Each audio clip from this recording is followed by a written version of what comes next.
Hey, future civil servants. Ready for a deep dive into something that you might see pop up on your UPSC exams? Oh, yeah.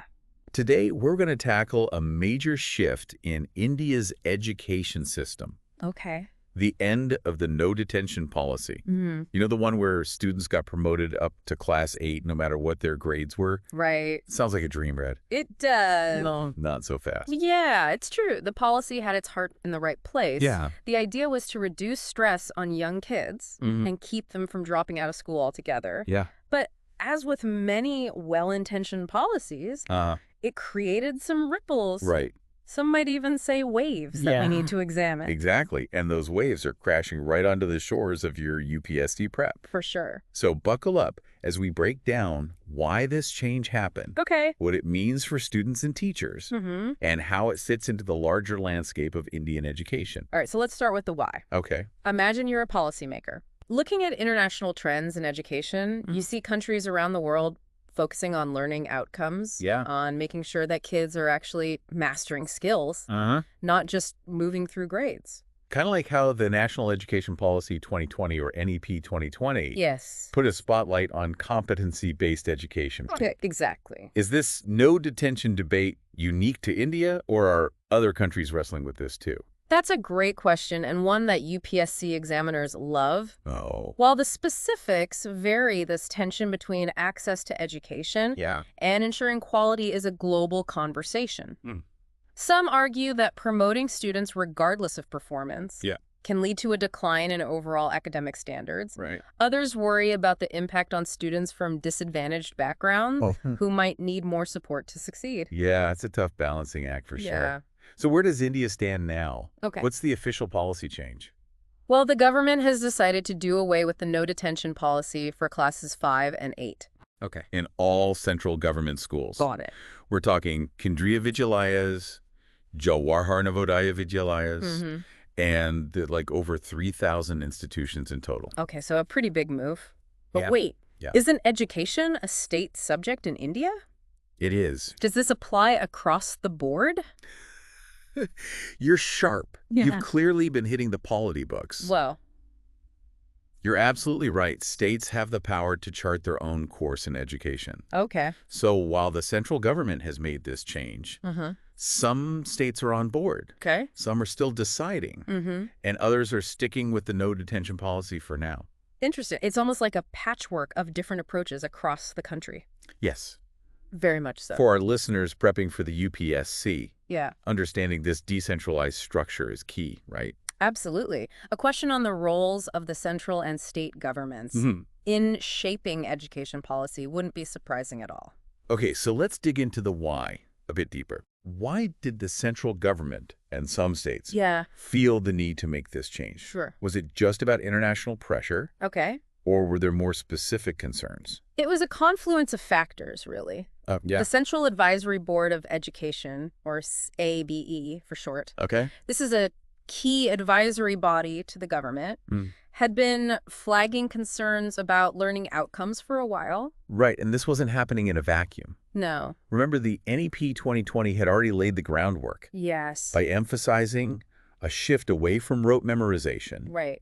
and towards a more holistic, competency-based approach. Exactly. So the change in the no detention policy is part of a larger push Yes, to revamp the way we think about education in India. I agree. It's not just about moving kids through grades. Right. It's about ensuring they're actually acquiring the knowledge and skills they need to succeed in life. Absolutely. And this is where it gets really interesting for our UPSC aspirants, right? Yes. Because we're not just talking about policy changes. We're talking about a shift in educational philosophy. You've got it, and understanding the nuances of this shift. Okay. The arguments for and against it.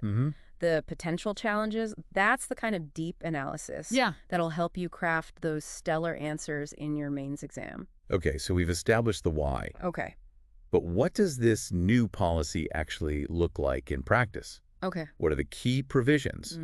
And more importantly, how might this play out on the ground Sure. in real classrooms across India? Well, one of the biggest changes is the introduction of a second chance. Okay. For students who don't meet the required standards in classes 5 or 8. Hold on. So it's not a straight fail and you repeat the year situation? Not quite. Okay. Instead, students who don't pass will receive additional support Okay. and have a chance to take a re-exam within 2 months. Got it. It's only if they don't clear that second exam that they'll be held back. Got it. So it's like a safety net.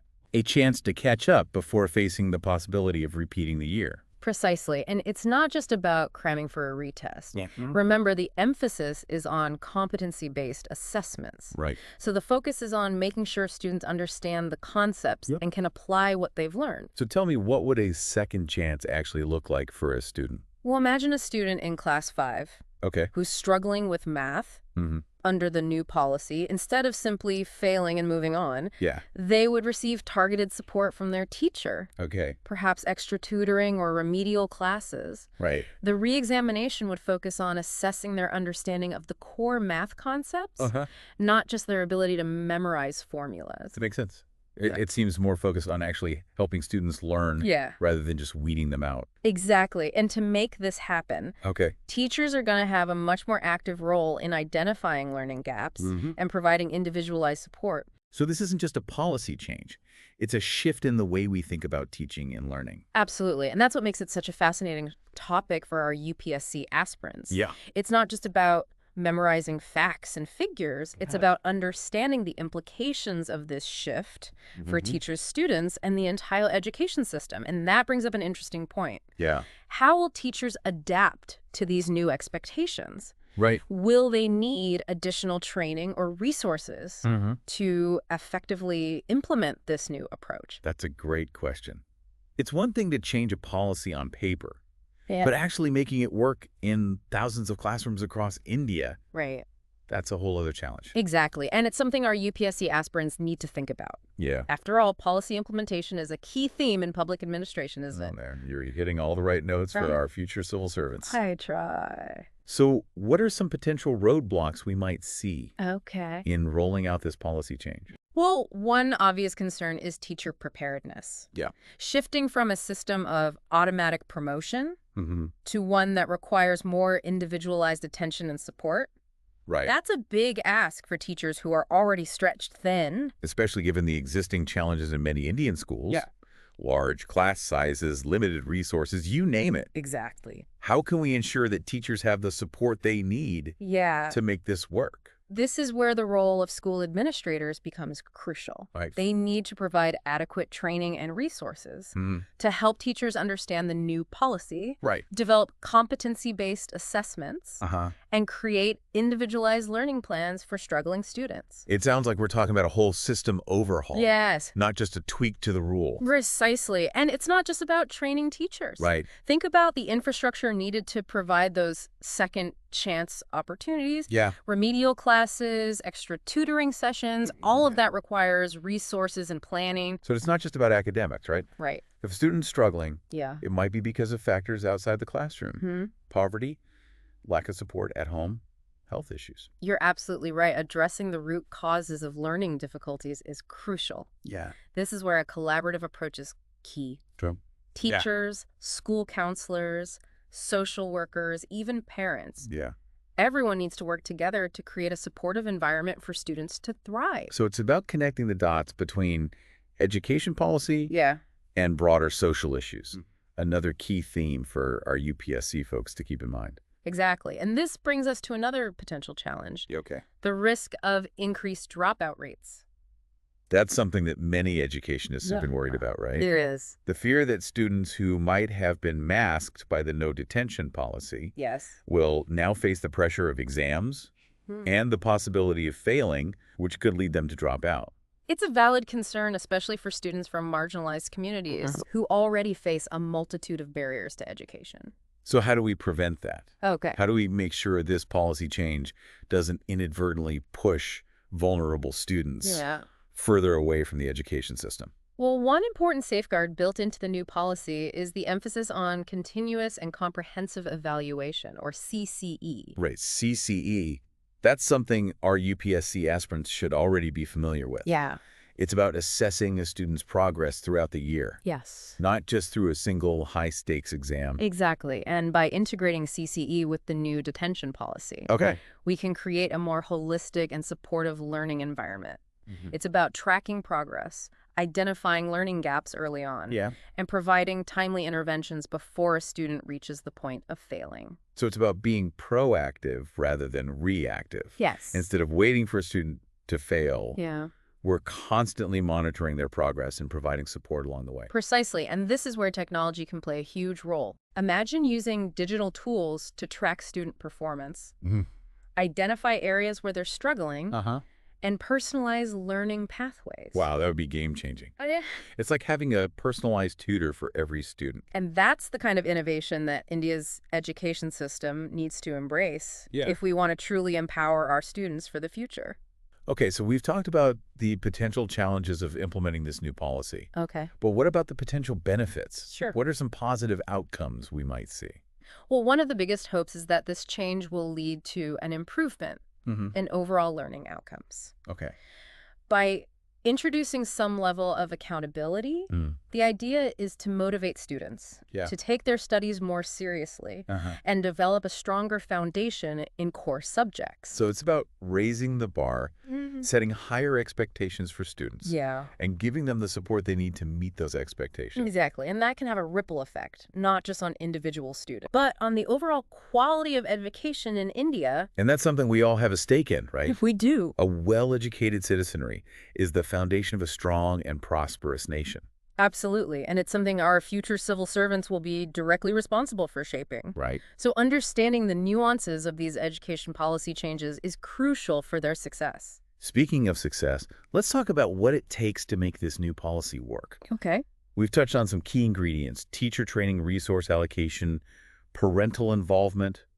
Anything else we need to add to the recipe? Well, one crucial ingredient is political will. Oh. This is a major policy shift, and it's going to require sustained commitment from both the central and state governments to see it through.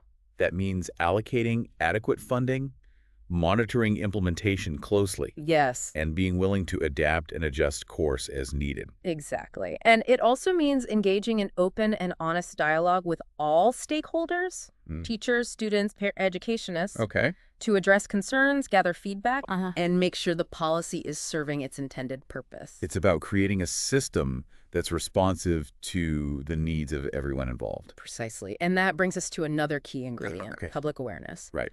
The success of this policy will depend in part on parents and communities understanding the rationale behind it and supporting their children's learning journey.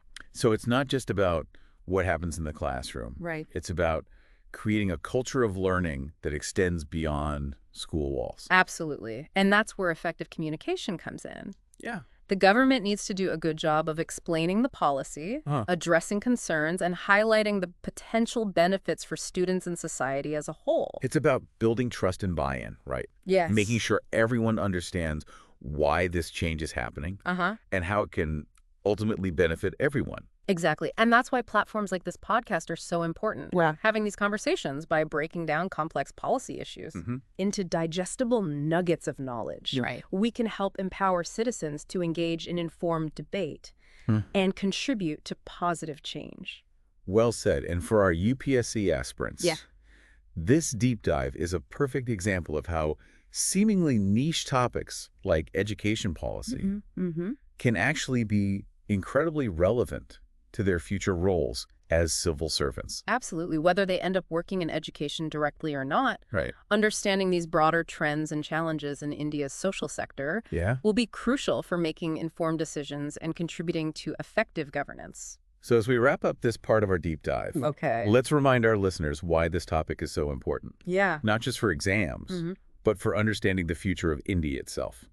The education of our children is the foundation of our nation's progress. Right. And this policy change, with all its complexities and challenges, reflects a deep desire to improve that foundation, to equip our young people with the skills and knowledge they need to thrive in the 21st century. It's inspiring to think about the potential impact this could have, not just on individual students, but on the trajectory of India as a whole. It really is. And it's a reminder that education policy isn't just about textbooks and exams. Right. It's about shaping the future of a nation. Okay, so we've covered a lot of ground here. We have. We've talked about the why behind the policy change, the potential challenges and benefits, Yes. and the key ingredients for successful implementation. Right. But before we wrap up, I want to zoom out a bit Okay. and look at the bigger picture. I like where you're going with this. What's fascinating here is how this specific policy change reflects broader global trends in education. We're seeing a growing emphasis on skills-based learning, on preparing students for the demands of a rapidly changing world. Right. It's not just about memorizing facts anymore. No. It's about critical thinking, problem-solving, creativity, the kinds of skills that will be essential in the decades to come. Exactly, and that's something our UPSC aspirants should keep in mind as they study not just education policy, but also topics like economic development, technological advancement, and social change. All of these areas are interconnected, and understanding those connections is crucial for effective policymaking. So it's not just about knowing the what of this policy change. It's about understanding the why and the so what. Precisely, and that's the kind of deep analysis that will set our listeners apart in the UPSC exam. I know our listeners are busy prepping for those exams. Yes, they are. So let's give them some key takeaways to remember. Okay. What are the main points they should jot down in their notes? First, the shift away from the no detention policy is part of a larger move towards competency-based education in India.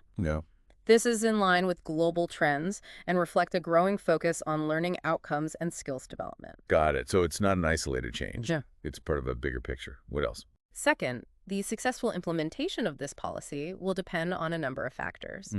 Adequate teacher training, resource allocation, parental involvement, and strong political will. Right. So it's not just about changing the rules. It's about creating a supportive ecosystem for change anything else. Finally, the potential impacts of this policy change are significant. It has the potential to improve learning outcomes, better prepare students for the future, and contribute to India's overall development. But it also carries the risk of increased dropout rates, particularly among vulnerable students. So it's a balancing act, and understanding those nuances, those potential trade-offs, is crucial for anyone who wants to shape the future of education in India. Absolutely. And that's what makes this such a fascinating and important topic to dive deep into. Well, on that note, we've reached the end of our deep dive. We have. We hope you found this exploration insightful and, dare I say, even a little bit exciting. It's certainly a topic that sparks a lot of debate and discussion. Which is always a good sign that we're grappling with something important. And for all our UPSC aspirants out there, remember, this isn't just about acing your exams. It's about understanding the challenges and opportunities facing India and preparing yourselves to be the leaders who will shape the nation's future. Well said. And as you continue your own learning journey, don't forget to stay curious, ask critical questions, and keep diving deep into the topics that matter most. And if you enjoyed this deep dive, be sure to like, subscribe, and share it with your fellow UPSC warriors. Please do. We'll be back with more insightful explorations soon. Until then, keep those brains buzzing.